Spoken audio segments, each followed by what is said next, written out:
You are listening to the Joe Mars Podcast, a podcast inspired by musical creatives from and within Zimbabwe, Africa, and the world who are making an impact and pursuing their passions. My name is Joseph Maramba, and I'm a radio host best known for shows on Capital FM, Power FM, and Sport FM radio. And I'm sitting down with creatives to learn more on their story and how they are making an impact with every single production. Good afternoon, Miss Berita. I had a board meeting earlier and it was my first one. So I had not anticipated that it was going to be that intense. My apologies. No, that's okay. How are you? I'm doing good. How are you doing? Well done to being a board member, y'all. You. How does Thank it you. feel? How does it feel to be like a board member? It feels good. I don't want to like brag and say, hey, I'm the youngest, because I don't believe in like the whole ageism thing, you know? So, Yeah. but I really like just got to sit with just some people that have shaped the South African music industry, just to be in the same room as them and just to have the opportunity to contribute as a young person. I mean, I'm excited. Even today, there's some contribution that I made that I felt like had I not been in the room, it's something that no one else would have raised and no one else would have been able to understand that, because I think I'm the only like record owner that is an active artist in there. Oh, So okay. I matter. Yeah, you do matter. You do matter indeed. Well, thank you very much for taking the time. I was actually thinking, okay, did she pull the diva stunt on me? You know, divas, Oh, no. they never show up in time, and then when they come through, it's like, yeah, it's Berita up in here. Let's do this. Oh no, I'm so sorry, man. I'm sorry about that. I must start by admitting that I'm a really huge fan of you. So, and of your Thank music. Let me take the opportunity to brag for just a minute. In you. the last radio station I worked, I think I basically introduced people to you. Uh, Thank you for that. I'm, I I'm, I'm, appreciate I'm I'm being honest. I'm being honest. Every time I'd play a Berita song, people would come into the studio and were like, "Who was that?" And I'm like, that's Berita." And this is the thing. I was in Zimbabwe. And Yeah, here I am thinking people in Zimbabwe would basically just warm up to this music quite easily. yeah, They know it, yeah, you know. yeah. And every time I play it, and I'm like, oh, this is the like when you the Kelly Kiss came out. Oh I was yeah, like, oh this is yeah. such a good song, and I would play it every now and then when I'm on my show, and Yeah.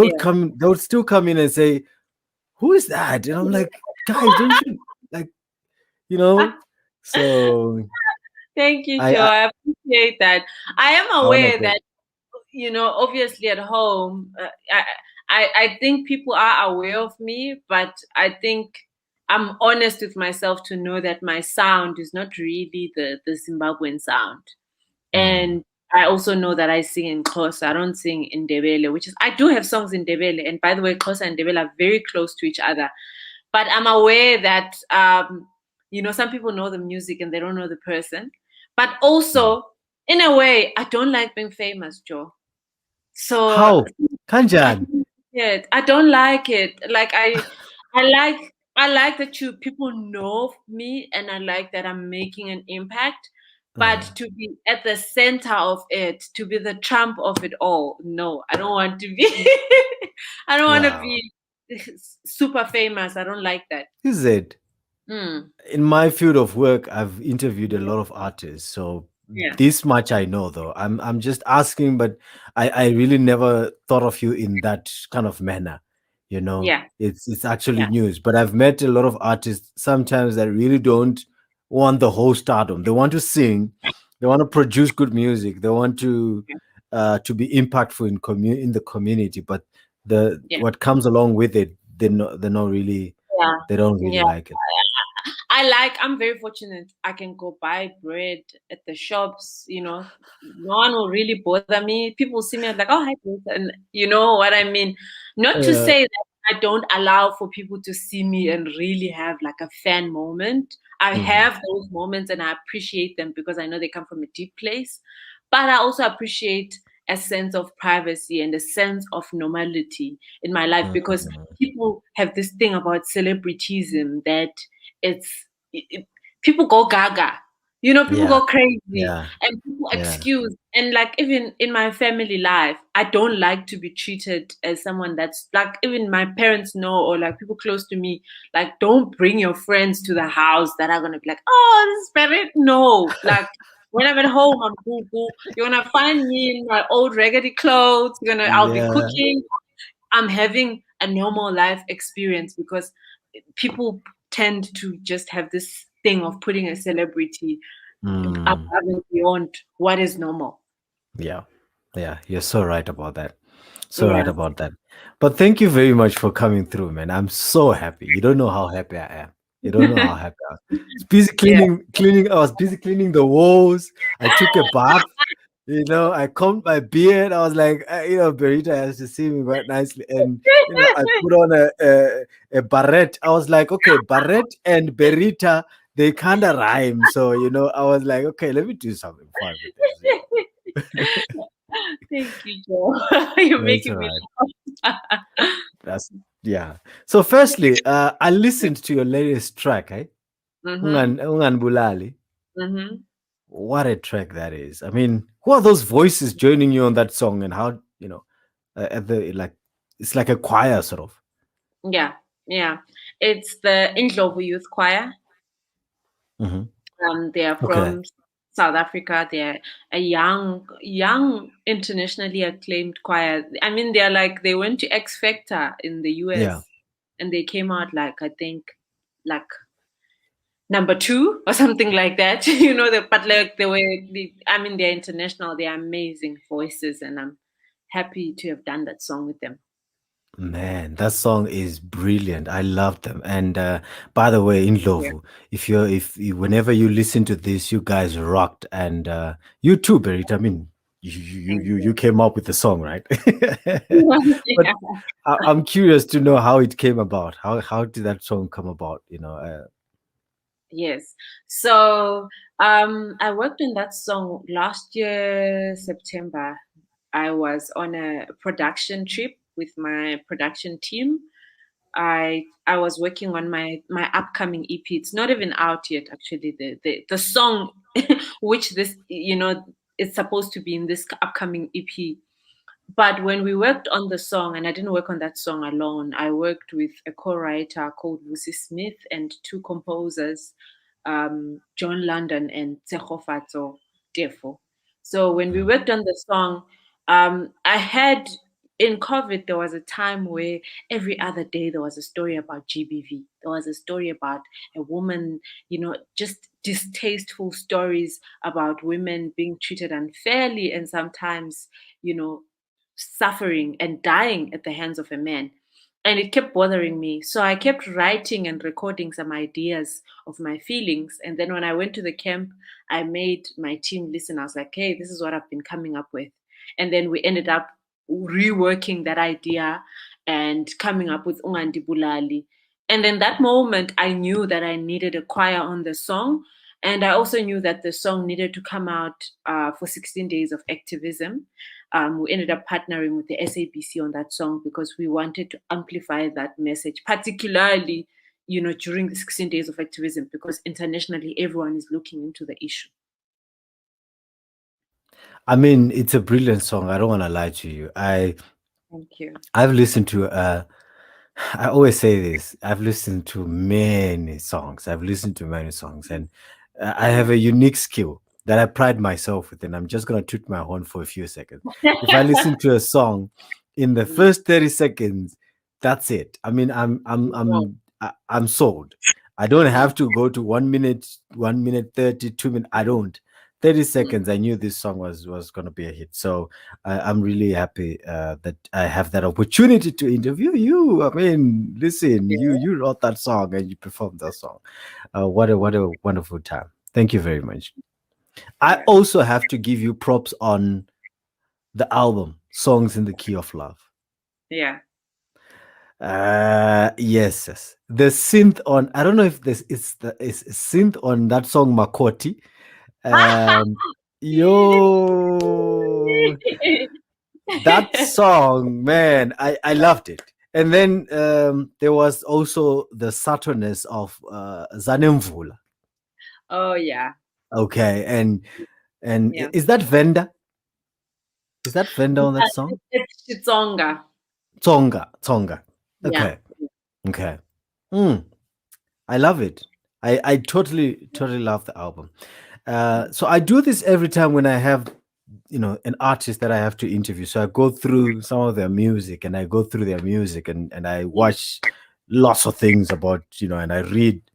But I must confess I'd listened to your music, I'd heard your music, but then Yeah. when I took the time just to sit down and say, okay, let me now just go on Spotify and look at all of this music from Berita, I was wowed. I was like, it was like I knew a different kind of um Berita, you know. Yeah.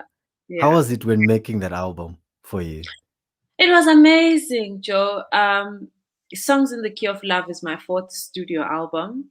And for me, it's like my baby. For me, it feels like a debut album because it's the first one where I really was myself. I was Berita. I was Kumalo, even outside of Berita. I started writing the songs, I think a year before I took the trip to go work on the album.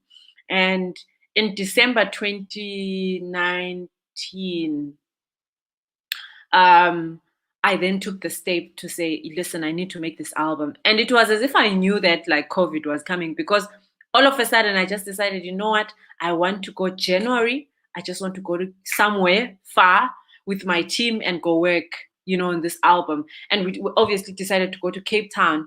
And we were in Cape Town for a week. By the time we came back, the album was done. I'd never worked on an album that quickly. But also, I had the opportunity to not just write on the album, but to also produce. There's a song like yours, which I fully produced. I did the drums on it.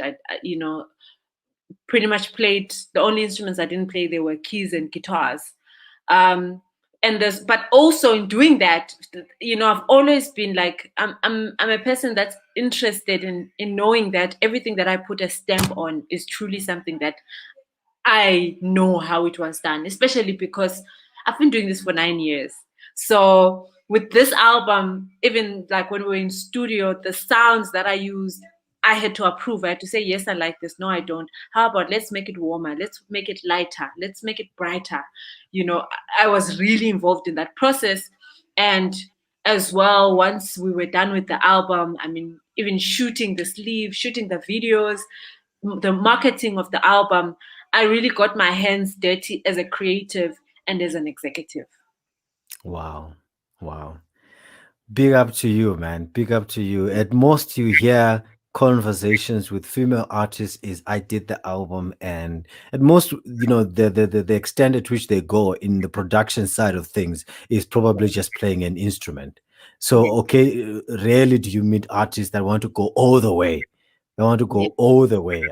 I can count like a handful of female artists that that really want to go all the way, and that's I love the beauty of that because you get to own the music, not somebody trying to tell you, okay, this let it sound like this. You're like, no, Yeah, but yeah. exactly, There's people in our industry that will say, "I made you." I made you, and you're like, exactly, This person really made me." There's no one that can come out of nowhere and say, "Listen, yeah, Berita, I hate you." No, I've worked hard, but I also don't work alone. I've worked with mm, team. I always consult with people. I'm always curious. When I'm in the studio, I'm a baby. I'm mm, to the point that sometimes it can get annoying because I'm a baby. I want to make sure that things are done right. Even when I'm recording my vocals, I'm very particular. But I enjoy. That's the process of making music. It's a very yeah. enjoyable process. Oh wow, I totally vibe with the song called Makumalo there, where you featured Begazela. You killed it. It sounds simple. It sounds like it's a simple thing, just to, but the harmonies and the play of words and everything. It's So just a it was actually simple, because Ella had for said, you because you've been doing it 9 years. but that song particularly, me and Begazela go way back. First of all, we come from the same church, so we grew up in the same church. We didn't like know each other well then, but Mm. we've always been somehow in the same circles. So one day he's like, you know what, we really need to do a song. I'm like, you know what, come to my house. And Mm. I had a studio there. I set up, we worked on the guitar, the harmonies, the voices. We wrote the song, on that day. Bekezela, I must say, came with an idea, and then we expanded on Mm. the idea. Then we set on the song because we thought we're going to send it to some producer who's really going to work on it. I took it to Cape Town. I'll tell you, my co-producers, they tried everything. They were like, let's put drums. Let's put this. They're like, at the end of the day, they just looked at me and said, I'm sorry, but this song, we're going to just leave it the way you gave it to us. As it is, Like, yeah, you want to put yeah, any, because we think what you and Begazela did was beautiful, just the way it is. The way you guys played guitars, everything you did was perfect, just the way perfect. it is. Exactly. Sometimes we just need to leave it as is. Otherwise, if you temper around with it, it loses character. I have to ask you though, is Yeah, this an album that describes your relationships, or not relationship yeah, and marriage? Because an announcement of your marriage was out in 2020, right? yeah, yeah, Same year the album came out. Were you yeah. writing these songs in the middle of And courtships and preparations of your marriage and the big day and stuff? I'm a romantic. I'm definitely a hopeless romantic. Hopeless one. Yeah, I'm a romantic. And when I was working on the album, it's weird because I can say it now because I'm a married woman. Yeah. Before that, always when I talk about my relationship status, I hurt my fans. Like fans were Mm. crying in the DMs. Some said, Berita, I thought you were gonna marry me. Oh, Berita, Exactly. So it's always difficult for me to express that. But I am a human being and I do have a Mhm. life, outside of the stage and the studio. Yeah. So I am I'm now married. Back then I was dating my now husband. And Mm. there are songs in there that are really inspired by our journey in love together. Mm. Well, congratulations, Mrs. Baloy. It's Baloy, right? Yeah, it is. Congratulations, Yeah, But I was yeah. saddened to hear that the wedding was cancelled because of COVID. Do you Yeah. guys have a definite date now, since things are a little bit easing up? So my parents live overseas. They live in New Zealand. Mm. And obviously we can't do like a celebration until they come. Um, Okay. but we are traditionally married, and we are Mm. legally married. So obviously we're still gonna have that big, you know, celebration. But I'll I tell you something, Joe. I don't know whether you're married or not. I am. Listen, I am. you are. We Mm. saved a lot of money by getting married in COVID. Ha! That's just one thing you need to know about me outside of music is that Okay. when it comes to money, I Uh, studied. I have a diploma in financial information systems, so I do know a o- little bit about okay. counting the About numbers. exactly. So to be quite honest, I like it. I like not doing a big fuss and a big everything, but obviously Mm. family and Mm. friends, and we're gonna do it. We want to do it once really, people are vaccinated and we're out of the COVID situation because then my parents can travel and everything else can happen. Yeah, I hear you. No, I mean Yeah. it makes a lot of sense. It has probably um, made us realize where we need to go back to, especially when we want to have these family gatherings or intimate gatherings like weddings and stuff like that, instead of the big blow up that people do, like 5,000 people at one event and stuff like that. Even the The neighbors and the neighbors' cousins and no. no. Let it be the people that are intimate with me, that I know, that know me on a Yeah, personal level, and then that's it. yeah. Um, well, well, we wait for the day. I hope I get invited. I hope When are so. you want to bring your Makelo and your next door neighbor? No, oh no, it's me and the wife. That's it. We are big That's fans of good. yours, but You're I'm coming with just your putting it wife, out there. right? Yes. Eh? You're coming with your wife. Definitely, Okay. you will get an invitation. I hope you just didn't say that because we are on a podcast. I mean, yeah, okay. That's fine. It's even worse saying you're on a podcast, because if you don't come to the wedding, you've got proof. You'll say, Berita, I have proof. I can take you to court. Exactly. Let's talk about the summers. Exactly a week ago, they announced the summers. You are nominated together with Buffalo Soldier. You've got Sauti So in there, Davido and Wizkid. First of all, big ups for being nominated amongst a strong group of artists.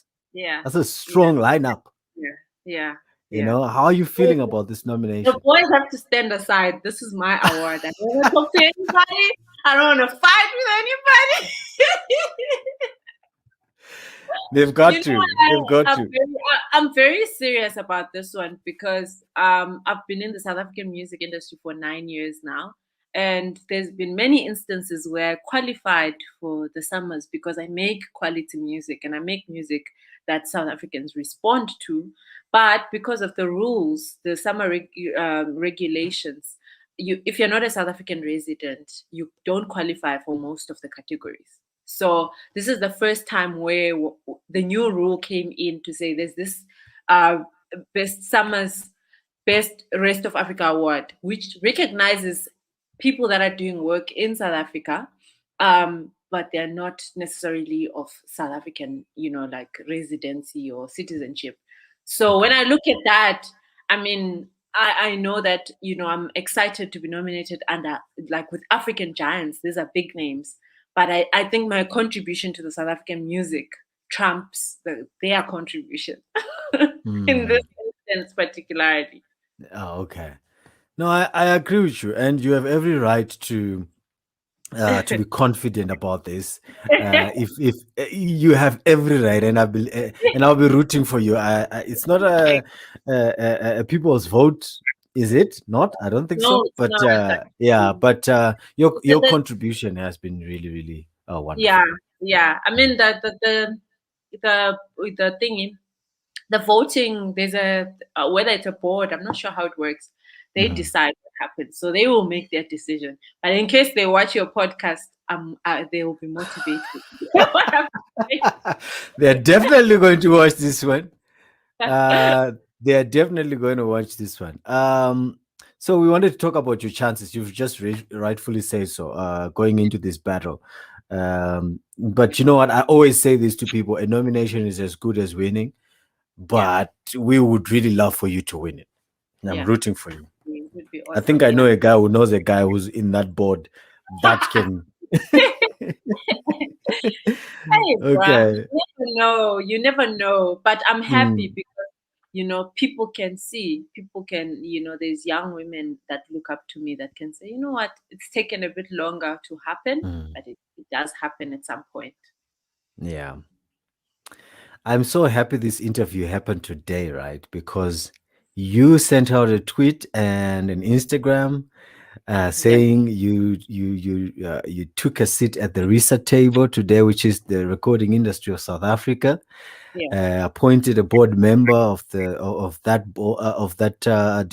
organization, and yeah, you say here, I'm looking forward to getting acquainted with RISA at a board level. This yeah, seat affords me the opportunity to contribute to the present and future of our industry. yeah. As a young black female artist and independent record label owner, this is a big win. We are in, we are within, we are inside. Yeah, inside. I could see you when you were writing that. I could see you when you were writing. Like I could visualize that, like nobody uses those words and those phrases like we're in, we are within, we're inside. It's like yes, I'm so happy. Explain a Yeah. bit about RISA and what this means to you.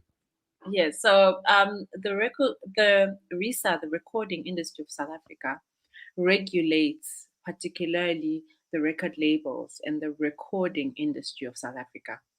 And the music industry is really based around the recording industry. That's the real business of music, Yeah. to sell records. And then when you sell records, stars are born. Publishers also then get to earn money. Everybody eats when music is Mhm. recorded, because that's the starting point.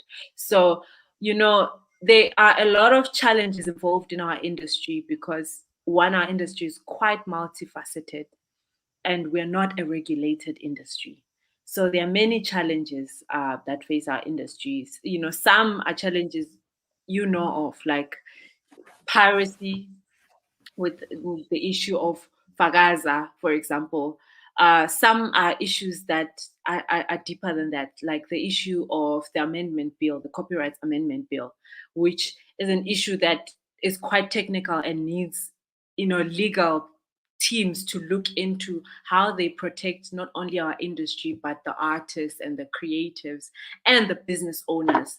So being a part of this board really gives me an opportunity to step outside of myself as an artist, because sometimes when you're an artist, you're quite consumed in your space and what needs to happen next. But now I get to look at the industry with a different perspective, with a view to make the present better and the future even better. And on top of that, I am my ancestors' wildest dreams, because I can imagine Miriam Makeba, Dorothy Masuka, Oliver Mtukudzi never had the opportunity as influential artists to also be influential in the industry space. And I have that opportunity now. Wow. Wow. When you say those names, you're speaking to the choir. That is like my playlist right there. Dorothy Masuka, Oliver Mtukudzi, Miriam Makeba, Yvonne, and you included in there. Yeah. So I think this is a really, really big thing. And what do you think women representation in this board will like your Yeah. representation Yeah. in the board will bring that has not been achieved? And I know you touched on some of your ancestors in there, but Yeah. what would you probably want to see being done or achieved that other Yeah. previous board members have never done or I've never haven't done? done. Yeah. Well, first of all, I'm an advocate for one, fair pay for women in the industry. We don't get paid the same as men. Even in situations where it's like, Berita, please send in your quotation for an event XYZ, and then a male artist sends in their quotation, it's much easier for that promoter or that client to revert back to Berita and say, yo, we are short on budget, than they would for a male artist. So fair pay is very, very important to me, whether it's like performances or it's executives within the music industry. And then the other thing that I advocate for is fair play. As a woman in our industry, you are more susceptible to career sabotage. Like, it's so easy as a woman. Anything happens, you are pregnant, you have a child, you whatever part in your life you're at as a woman, you're scrutinized, and there's a reason for some people to feel like you can be cancelled, or you can be paid less, or you are not in the best position to do your duties, whether as a performer or as an artist. Whereas men are generally not treated that way, you know. So that fair play of, we can't be, when it comes to women, if you look at, there's been actually research that has been done that shows that women are actually not being played the same way as men are being on radio or on streaming services. And then the last thing is fair share. I'm really for equity in the music industry, for women to own their own record labels, to own their own recordings. Now, I'm not saying that an artist that does not know anything about the business must come in and say, I'm independent, I must own my music. No, it's a business. It's a business, but let the contracts be structured in such a way that if the artist is achieving certain key performance indicators, then they've got an opportunity to have a better equity in their deals. I find that when a man walks into the room and sits in a boardroom and they are negotiating a deal, they are much more likely to come out of that room with a 6-7 figure deal than a woman, you know? So those are things that really, for me at this point, are really key. In terms of how I'm going to influence and impact the board in that, as you know, the board, deals with a lot of governance issues. So it's on me to make sure that as and when issues come up, I'm always making sure that I'm advocating for females. That's brilliant, Berita. I loved the fair play, fair share, fair pay. analogy. It has to be fair, right? Across the board. And if you ask me, I've always like really wondered why uh, that has been the case. And this is it's creative work. If Yes. there are artists like, let's give an example of maybe outside South Africa, like outside Africa, we've got Beyonce and we've got Jay-Z, right? And if you look at the amount of work that probably Beyonce puts on stage, is far more than what Beyonce or any other rapper in America, like whoever, right, puts on Yes. stage. They're just coming in there. There's no all of those dance routines. There's no worry about how I'm dressed and etc. etc. I've always Yes. wondered why that is, because it feels like women have to do far more than what men do just to be equated in terms of the same salary. So I'm happy you're representing these things, and maybe our sisters out there who are inspired to sing and who have been inspired by people such as yourself can actually take up singing and think of it in a different light than what it is right now. So I'm really really happy about that. Thank you very much for representing that. Yeah. Yeah. Well done. Early days, there's a lot of work to be done. But Exactly. I've got, I've just started an organization called the WOM, the Women of Music Business.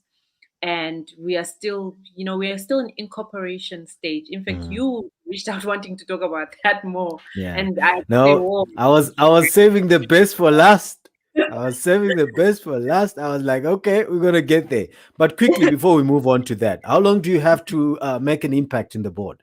How long is your tenure? Yes. My tenure, actually need to double check. Can't just say Okay. anything. Yeah. I would need to double check. Today was my first day, so I'm still honestly, when I said I'm getting acquainted with the Mhm. board, I literally am getting acquainted with the board. I'm getting acquainted with the copyright amendment bill. I'm getting acquainted with what does the board actually do. But today's meeting gave me a really clear understanding of, we are basically we govern what happens. And ultimately, there's a big part of the decision making of the music industry. A certain um, decision that we might make in the board pertaining, say, the summers, or matters more than what is said outside of the board, because ultimately budgets have to be checked with us, and me and money. I check, you know everything that goes on in terms of how the organization is run has to go through us. Let's talk about the womb. Women of the Yeah. Music Business Africa. Yeah. An article was written just days back about the second edition of this social enterprises virtual online course. Yeah. You're, of course, partnering with Wits Business School and Sonic Global, educating female artists on financial literacy, philanthropy, and social investment. What do you Yeah. feel the need to have an organization such as WOM? Yeah. Well, first, to address fair pay, fair share, and fair play in the music industry, I Okay. first had ideas around this when I spoke to Mami Chaga, who's also my mentor, and she's the vice president of CZAC. She actually looked at me and said, "When are you actually going to be one day the president of of this association?" And she's the first person to put it in my mind that, hey, you need to actually be working on these issues. So when she Yeah. spoke to me about that, I looked at her and the work she had done, and spiritually, it felt like she was passing that burden to me. She was saying, "My child, I've played my role. I'm still Mhm. alive. I'm still active, but it's fair pay, fair play, and fair share." Now, Yeah. when it comes to the womb, how we address that by having skills and programs that help women get that fair pay and fair share and fair play. Because at the same time, I'm not saying just because you're a woman, without putting the work in, you must be paid fairly. I'm not saying that without producing quality music and producing quality work, you must get played because you're a woman. I'm not saying that just because you go to a record label and you get a deal, or you have partnerships, you must get equity just because you're a woman. No, no, no. I'm saying that women are capable, and with the necessary skills and programs, women can be elevated to those places. I myself, when I first started, I was a naive 20-year-old. I didn't know anything about the music business. I paid my school fees. I've signed terrible contracts. I've navigated my way around. But when I look back at, as I turn 30, I look at it and I say, music is a young people's sport. Yes, I'm young, but I'm really thinking about the 15, 19, the 20-year-olds that are coming in, and I'm saying, I don't want you to go through 9 years of navigating out, how do you build your organization? How do you build your business? How do you lead your team? Because there's this stereotype that artists don't care. Artists just rock up in whatever mood they are in, and they do their job. And also there's this thing that sometimes female artists, when they're at their best, when they've like the best quality of music, they don't have the right kind of representation. They're not making all their money. They're in terrible deals. So what happens is that by the time an artist, particularly female, wakes up and says, hey, I need to actually take control of my matters, their best days are behind them. And the industry is already calling them a has-been. There's no longer space for them. Whereas, especially with the program we're doing now, the Finance for Social Enterprises, we're teaching women across the music industry, whether you're an artist, a singer, songwriter, producer, engineer, dancer, creative, PR, if you're within this space, this course is particularly a 2-day masterclass teaching you how to put together your organization, how to serve yourself and serve your community. Because ultimately, most musicians, especially female, come into the space of music because they are most importantly worried about issues in their society, and they want to address those through their gifts and talents, but they don't know how to put together an organization that will be sustainable for them, whether they are the top selling artist or they're medium tier, or they're doing community work of teaching young girls and young boys how to sing and act and dance. That's quite a mouthful, but I totally get from where you're going, and this is basically the long and short of it empowerment of the female artist, who for a very long time has been suppressed by structures and that thing. I think there's been, to the larger extent, there's just been that thing, that excitement to say, I want to be an artist, I want to be popular, I want to be famous. And then the flip side is there's money that probably people are not giving you. We have read a lot of artists or female artists that didn't know what was going on with their monies and stuff like that. And then all of a sudden, as you said, when they are almost fizzling down, that's like, oh, but I don't even have anything to show for all the stuff that I was actually doing. um Mm. I just have this thing in my mind, in my heart right now, to ask you the question: is this organization born out of your own experiences, or is just your observations within the music industry? What could we really attribute this to? Well, first and foremost, I had my challenges in the industry. When I first started, I was young and naive. I initially signed a contract that was not favorable for me, and I've faced challenges that I've attributed to being a woman over the past 9 years. It's only 3 years ago when I first started my own record label, Asali Music, that I started to ask myself important questions beyond just being in the studio. And I took a role to be active within my career and within my business, which at the time people didn't advise. People were like, no, if you're an artist, you're an artist. Why do you want to learn how to manage your affairs? Why do you want to know all these other things? But I realized that if I didn't know all these other things, then I was a puppet within my own music and my own business. So I took that decision to learn from I took the decision to learn from 2018. So when I started Mm. my own record label, I started getting women, young women coming up to me. Some will be asking for advice. Some will be artists that sometimes perhaps maybe are more commercial than me, or but they would come to me and say, there's something that you're doing right. Can I ask for Mm. some help? And I found myself very passionate about assisting my peers and colleagues and upcoming artists. But then I realized that with my record label, I don't really want to sign artists because I don't believe in the model of signing artists. I realized that, but I did want to educate those artists. And I wanted a Mhm. vehicle that could do that, whether it's me that's doing it or it's somebody else. And that's how the womb came about. Wow. Man, that's very, very powerful. And experience is the best teacher, right? They always say experience is the best teacher. For you, the 9 years have taught you a lot from your entry level point, um, when you know you had the funky hairstyles coming in, and now the motherly figure, the motherly type, which we totally, totally love. I mean, yeah. I still do funky hairstyles when I want. Yeah, but wow, that's not your look anymore. It's not like we restrict you from having those funny looks, funky hairstyles, but we kind of Yeah. used to the picture perfect, African woman kind of Berita in our lives. Well, thank you very much for that.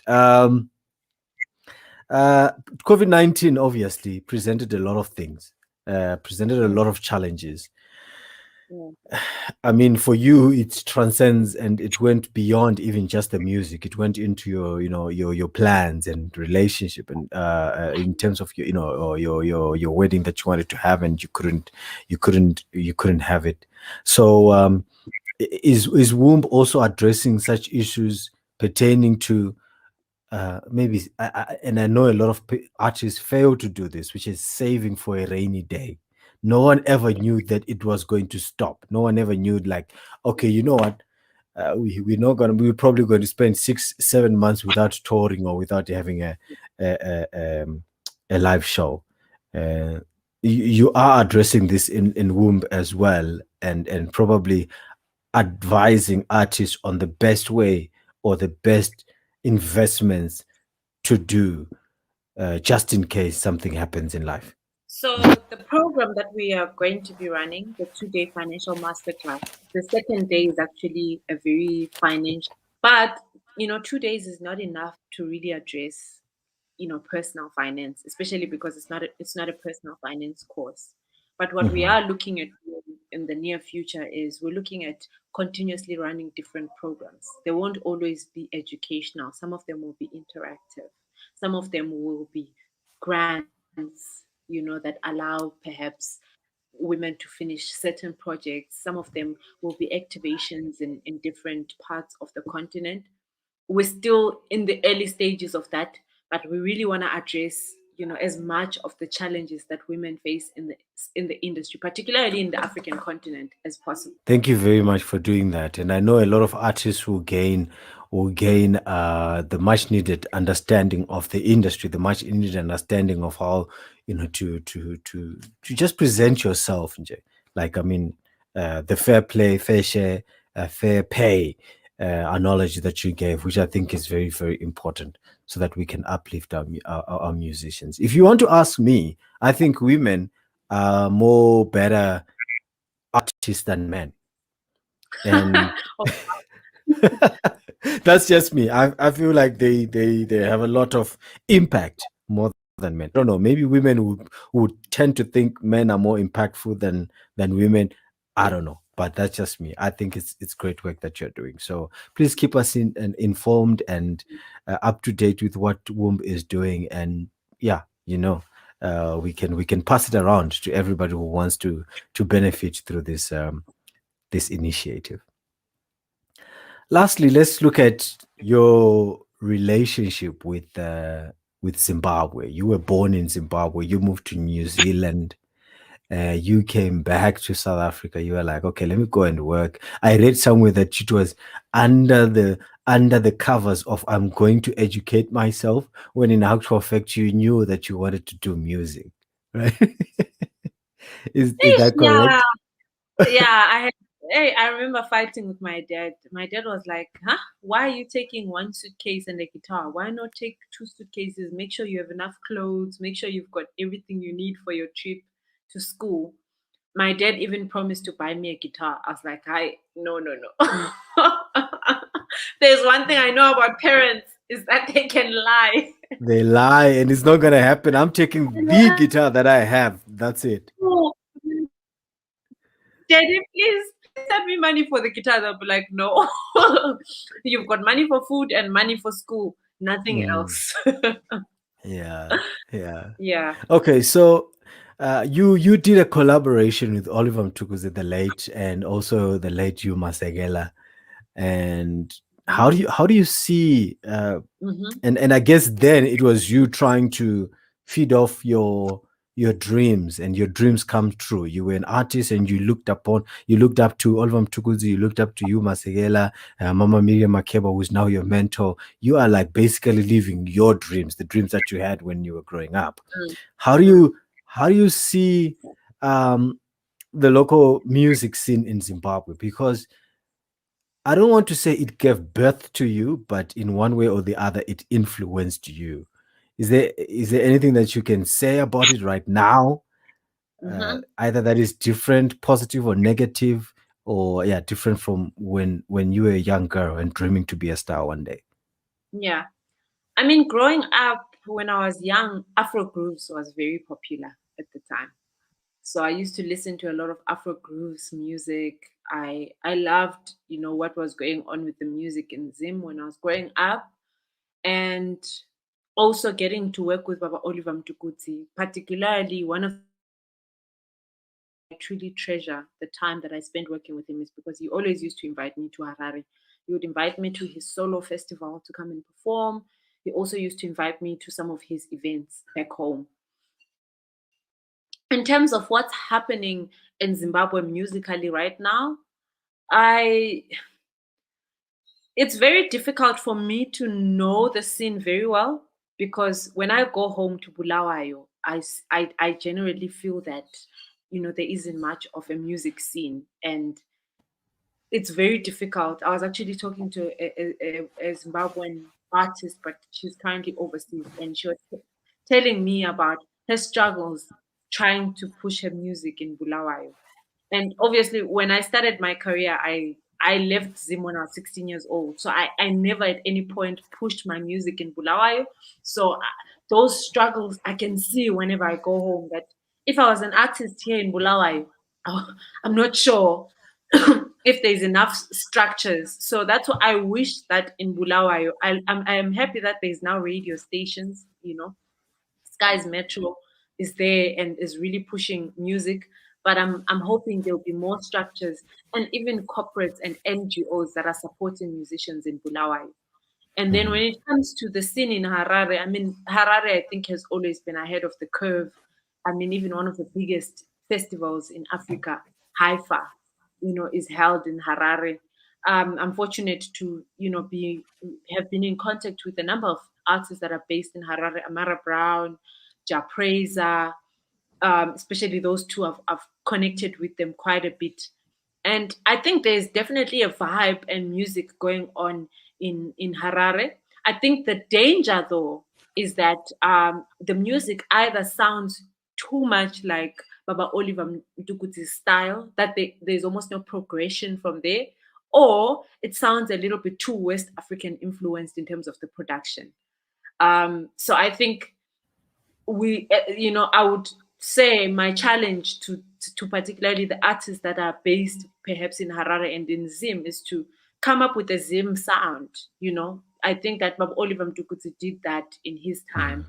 I don't think in our time we're doing it.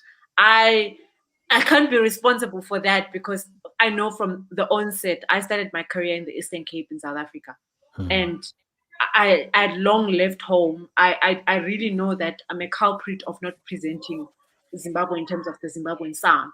But I would very much support and be very excited if there were artists that were staying away from the West African influence and saying, what is the actual Zimbabwean influence? Because I think the world would want that.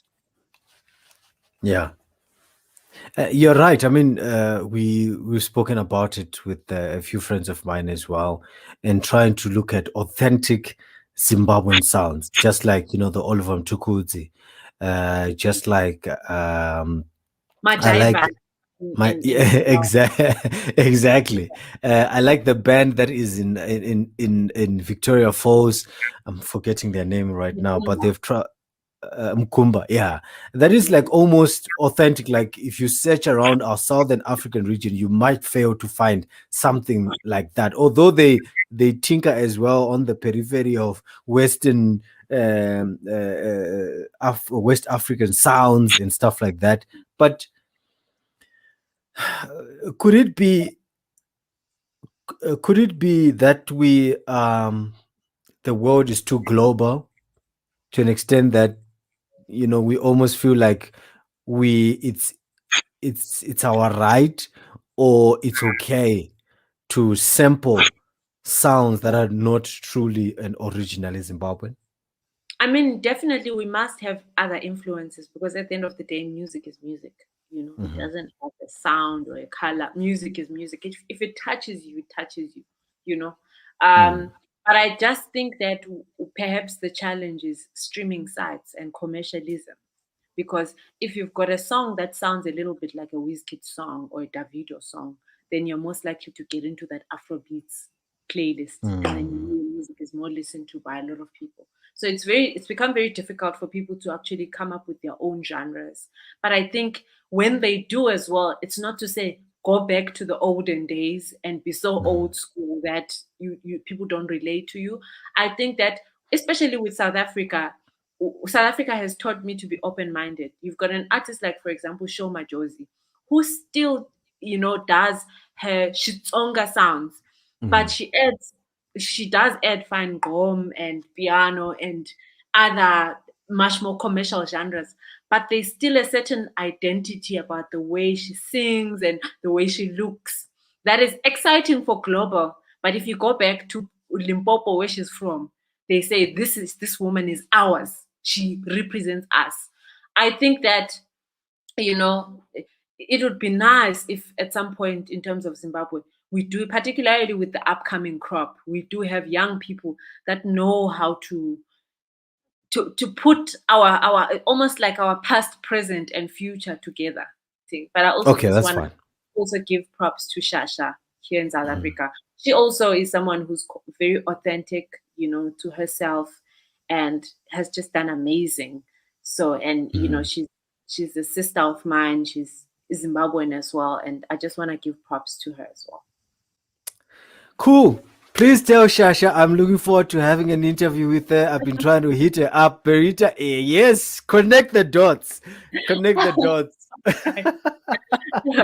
Okay, last but not least, before you go, how's married life? How's married life handling you? Are you enjoying yourself? It's good.